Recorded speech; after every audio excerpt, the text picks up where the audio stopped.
പല സിനിമകളും ഞാൻ അത് കഴിഞ്ഞ് അടുത്ത കാലത്ത് ഒരുപാട് ചിരിച്ചിട്ടുണ്ട്. വെട്ടം വെട്ടം കണ്ടിട്ട് ഒരുപാട് ഞാൻ എല്ലാവരുടെ ലോസസ് മനസ്സിലാക്കുന്നതേ പടം കാണുമ്പോൾ. ഞാൻ എന്നിട്ട് പറയുന്നത് സാറേ ഇതുപോലൊരു സിനിമയും നമുക്ക് ചെയ്യാൻ പറ്റുമോ എന്ന് ചോദിച്ചിട്ടുള്ള സംഭവങ്ങളുണ്ട്.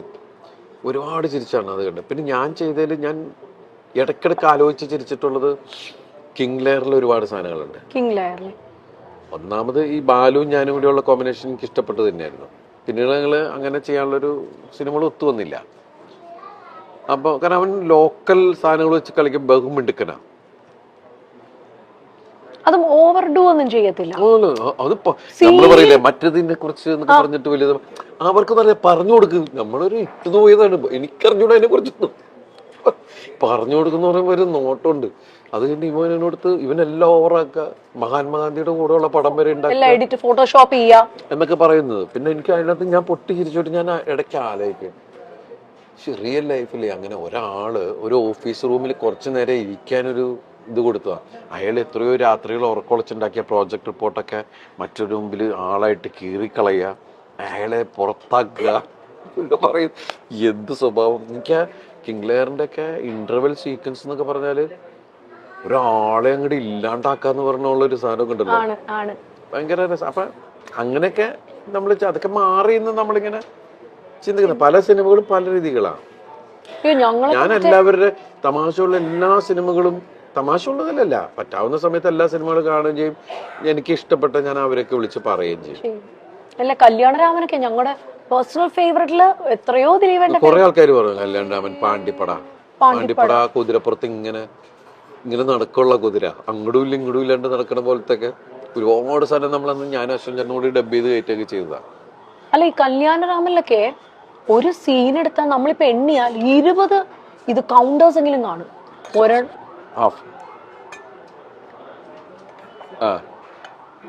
കാര്യം ഈ പറഞ്ഞ പോലെ സലീമേട്ടന്റെ കൗണ്ടർ, ഇപ്പുറത്ത് ഇന്നസെന്റേട്ടന്റെ കൗണ്ടർ, ഇതിൽ ആരെ നോക്കണം എന്നുള്ള ഞങ്ങളുടെ കൺഫ്യൂഷൻ.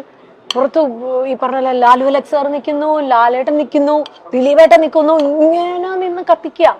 ഓ ചിരിയുടെ മാൽപ്പടക്കം എന്നൊക്കെ പറഞ്ഞാല്. പിന്നെ ആ ഷൂട്ടിംഗ് സമയത്ത് തന്നെ ഭയങ്കര ചിരികൾ ഉണ്ടായ പടമാണ് അതൊക്കെ. നമ്മളിപ്പോഴും ആഗ്രഹിക്കണം അതുപോലത്തെ തമാശകളും കാര്യങ്ങളും ഒക്കെ ആയിട്ട് കഥകൾ വരണേ എന്നാണ് നമ്മുടെ പ്രാർത്ഥന. അല്ല ഏറ്റവും പക്ഷെ ഇതൊക്കെ പറയുമ്പോഴും സ്ട്രെയിൻ എടുത്ത് ദിലീപേട്ടൻ പറഞ്ഞിട്ടുള്ള പടങ്ങൾ ഞാൻ കേട്ടിട്ടുള്ള ഒന്ന് ചാന്തുപൊട്ട്, ഭയങ്കരമായിട്ട് അത് കഴിഞ്ഞിട്ടുള്ളൊരു പോസ്റ്റും ചാന്തുപൊട്ട് നമ്മളൊക്കെ എൻജോയ് ചെയ്തതാണ്. തമാശയും കാര്യങ്ങളും ഒക്കെ പുതിയ സാധനം ചെയ്യുന്നതിന്റെ ഒരു സുഖം ഉണ്ടല്ലോ. അതുപോലെ തന്നെ ഈ ലാൽ ജോസ് സാറുമായിട്ട് ഏറ്റവും കൂടുതൽ എനിക്ക് തോന്നുന്നു സംസാരങ്ങൾ ഉണ്ടായത് ആ സമയത്താണ്. ദിലീപേട്ടൻ തന്നെ പറഞ്ഞിട്ടുണ്ട് കാര്യം ഇതെങ്ങനെ ഞങ്ങൾ ഇടിയാ എന്റെ വീട്ടിൽ മൂത്താള് പുള്ളിയാ. പക്ഷെ ഞങ്ങള് തമ്മില് ചില സമയത്ത് എന്റെ വിഷയം എന്ന് വെച്ചിട്ടുണ്ടെങ്കില് എന്നെ മേക്കപ്പ് ടെസ്റ്റ് നടത്തിയില്ല.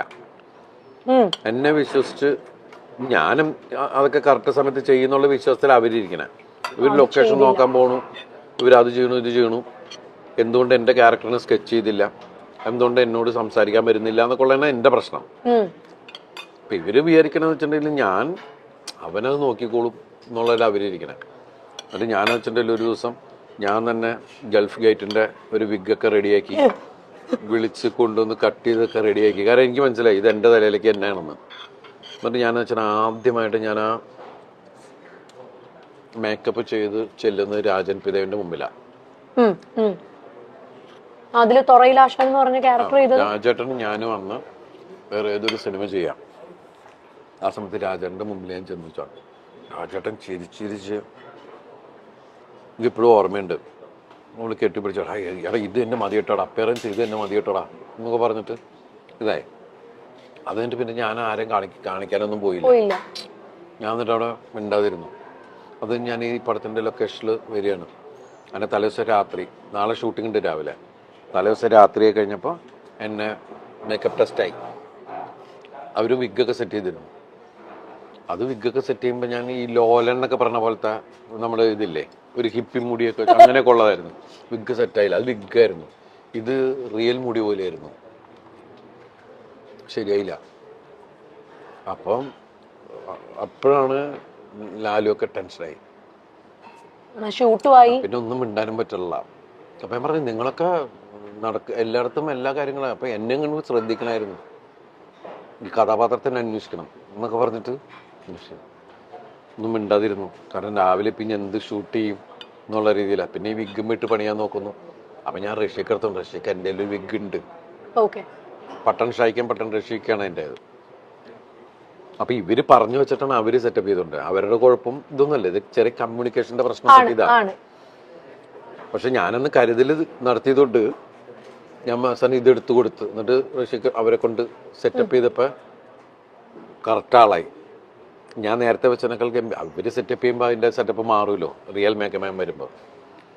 അപ്പൊ കറക്റ്റ് മീശയൊക്കെ കറക്റ്റ് ചെയ്ത് ഇതായി. മീശൊന്നും അങ്ങനെ വടിച്ചു കളയുന്നില്ല, കുറച്ച് എൻ്റെ രീതിക്കൊക്കെ ആക്കി കണ്ണൊക്കെ എഴുതി ചെന്ന് ഇപ്പൊ ഇത് കൊള്ളാം എന്ന് പറഞ്ഞില്ല ആലു, ഇത് കൊള്ളാം എന്ന് പറഞ്ഞിട്ട് അങ്ങനെയൊക്കെ ഉള്ള ഓരോ വിഷയങ്ങളൊക്കെ വെച്ചിട്ട് ഉണ്ടായ പരിപാടികളാണ്. പക്ഷെ നമ്മുടെ വീട്ടിലെ മൂത്താള് പുള്ളിയാണ്. അതിപ്പോ എൻ്റെ ഏറ്റവും മലയാള സിനിമയിൽ എന്നെ നന്മ മാത്രം ആഗ്രഹിക്കുന്ന ഒരാളാണ്. അത് എടുത്തു പറയേണ്ട ആൾ ലാൽ ജോസ് തന്നെയാണ്. ആരേക്കാൾ കൂടുതൽ വഴക്ക് പറയുന്ന സമയത്ത് വഴക്ക് പറയും, ഇതൊക്കെയാണ്. പക്ഷെ ഞങ്ങൾ തമ്മിൽ വഴക്കിട്ടാൽ ആരും അത് കോംപ്രമൈസ് ചെയ്യാൻ വരുമോ, അതിനിടയിൽ സംസാരിക്കാനായി വരാറില്ല വർഷത്തിനിടയിൽ. കാരണം വഴക്കിട്ടാലും ഒരു 5 മിനിറ്റ് കഴിയുമ്പോൾ ചിലപ്പോൾ ലാലിൻ്റെ മടി കിടന്ന് ഉറങ്ങുണ്ടാവും. അങ്ങനത്തെ ആൾക്കാരാണ് ഞങ്ങൾ. എൻ്റെ വീട്ടിൽ എൻ്റെ അച്ഛൻ ലാലുവിനെ പരിചയപ്പെട്ട അന്ന് മുതൽ ലാലുവിനെ പുള്ളിയുടെ മോനായിട്ട് കണ്ടേക്കണം, മൂത്ത മോൻ എന്നുള്ള രീതിയിലാണ് കണ്ടേക്കണം. അപ്പം അന്ന് മുതൽ ആ സ്ഥാനം എൻ്റെ മനസ്സിലുണ്ട്. അങ്ങനെ അത് എനിക്ക് ജയറാമേട്ടൻ തന്ന ഒരു ഗിഫ്റ്റാണ് ലാൽ ജോസ് ശരിക്കും പറഞ്ഞാൽ. കാരണം എനിക്ക് പുള്ളിയാണ് പരിചയപ്പെടുത്തി തന്നെ. അല്ല തീർച്ചയായിട്ടും എനിക്ക് തോന്നുന്നു എപ്പിക് സിനിമകള് ദിലീപേട്ടന്റെ. പിന്നെ ഞങ്ങൾ ഒരുമിച്ച് താമസിക്കേണ്ട ഒരു സിനിമ ഉണ്ടാവും. പിന്നെ ഞാൻ ലാലുവിന്റെ അടുത്ത് പറഞ്ഞിരിക്കുന്നത് എനിക്കൊരു മീശുമാനോ ചാന്തുവട്ടോ പോലത്തെ ഒരു സിനിമ തന്നാൽ മതി. കാരണം അതാണ് ജനം പ്രതീക്ഷിക്കുന്നത്. അല്ലാത്ത തരത്തിലുള്ളതൊന്നും നമ്മൾ പിടിക്കണ്ട. നമ്മൾ വലിയൊരു ജനത്തിന് അത്രയും എക്സ്പെക്ടേഷനിൽ വരുമ്പോൾ അങ്ങനത്തെ ഒരു സിനിമ അതിപ്പോ താമസിയാണ്ട് തന്നെ അതിനുള്ള ശ്രമം നടത്തുന്നുണ്ട്. അപ്പൊ ലാലുവിന്റെ ഒരു സിനിമ ഞാൻ ചെയ്യണമെന്നാണ് എന്റെ ആഗ്രഹം. വീണ്ടും ആ പഴയ അത്രയും ഞങ്ങൾ ഒരുമിച്ച് ഞങ്ങളൊരു എത്രയോ 4-5 വർഷം ഒരുമിച്ച് ഒരേ റൂമിൽ താമസിച്ചിരുന്ന ആൾക്കാരാണ് ഞാനും ലാലും അക്കുവും. അതുപോലെ തന്നെ അക്കുവിനോടുള്ള ഇതുണ്ട്. കാരണം വെച്ചാൽ അക്കുവാണ് എനിക്ക് ആദ്യം സ്റ്റേറ്റ് അവാർഡ് വാങ്ങിച്ചു തന്നത്. ഏത് കഥ വരുമ്പോഴും പാവ എൻ്റെ അടുത്താണ് ആദ്യം ഓടി ഒന്ന് പറയാൻ എന്നുള്ളതുണ്ട്. പക്ഷെ ചിലതൊക്കെ നമുക്ക് ഇതാവും. ഞാൻ 2 സിനിമയല്ലേ അക്കുവിനോട് ചെയ്തിട്ടുള്ളൂ. എനിക്ക് ഭയങ്കര കംഫർട്ടായിട്ടുള്ള ഡയറക്ടറും കൂടിയാണ്. മഴത്തുള്ളിക്കിലുക്കും വെള്ളരിപ്രാവിന്റെ ചങ്ങാതി. അല്ല ഇത്രയും പറയുമ്പോൾ ദിലീപേട്ടൻ പുട്ടും വെജ് കറിയാണ് കഴിച്ചുകൊണ്ടിരിക്കുന്നത്. കാരണം ഇന്ന് മറ്റേ കഴിക്കാത്ത വ്യാഴാഴ്ച ആയതുകൊണ്ടാണ്. ഞാൻ എല്ലാം കഴിക്കുന്നുണ്ട് ഇവിടെ ഇരുന്ന് വാരി വലിച്ച്.